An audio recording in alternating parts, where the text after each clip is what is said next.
God's revelation of himself to man. Ever since Adam and Eve hid themselves from God, Genesis 3:8, a cloud of sin, Isaiah 59:2, had shut out the undimmed glory of the true light from man. The story of the Bible is the story of how God gradually dispersed that earth-born cloud and with infinite patience and long-suffering revealed himself to men as they were able to bear. John 16:12, the revelation. But never had they seemed more ignorant of God than in this day of dead Judaism and unutterably corrupt heathenism. Romans 1:25 and chapter 2, verse 24, and 1 Corinthians 1, verse 21. The day in which Christ, who as Son of God knew him perfectly, came as Son of Man to reveal him perfectly. Hebrews 1 through 3, and John 1:18. Only God can comprehend God, but he was made man that we might apprehend him, might know him. John 17:3, 1 John 1, verses 2 and 3, 1 John 2:13, and chapter 5, verse 20. And draw near to him. 1 Peter 3:18, Hebrews 7:19, and Hebrews 10:19 through 22. Ephesians 2:18, Romans 5:1 and 2, and John 14, verse 6. The incarnate Son revealed these three things. A, God's power, Matthew 19:26.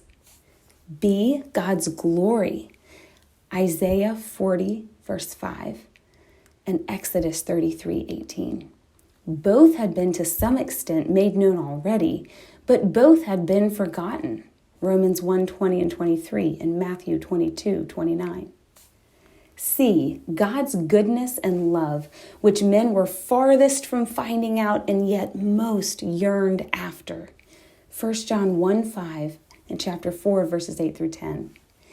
It was of the divine character above all that the Son was the express image. Even now, men have but slowly learned to replace their human notion of a God of revenge who is to be slavishly feared by Christ's divine portrayal, culminating in his death, 1 John 3:16 and Titus 3:4, of a God of love who is to be humbly loved. He made this revelation in three ways. A, by what he taught. As at each previous stage of revelation, a new truth came in a new name of God.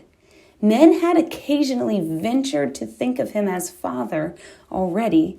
Deuteronomy 32:6, 1 Chronicles 29:10, Isaiah 63, verse 16, and 64, verse 8, and to find a divine symbol in human fatherhood, Ephesians 3:15.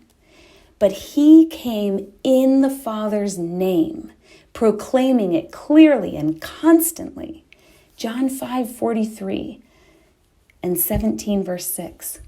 And his witness to it, as Hosrath points out, was one of the strongest proofs of the absolute perfection of his human nature. See Westcott's Revelation of the Father. B, by what he was. He enabled us to know and see the Father through knowing and seeing him.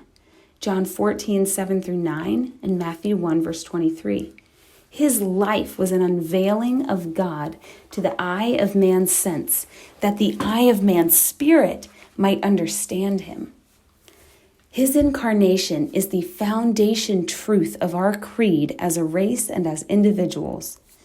All past history, so far as it has any permanent significance, appears to be the preparation for that great mystery, and all subsequent history, the gradual appropriation of its results. Westcott.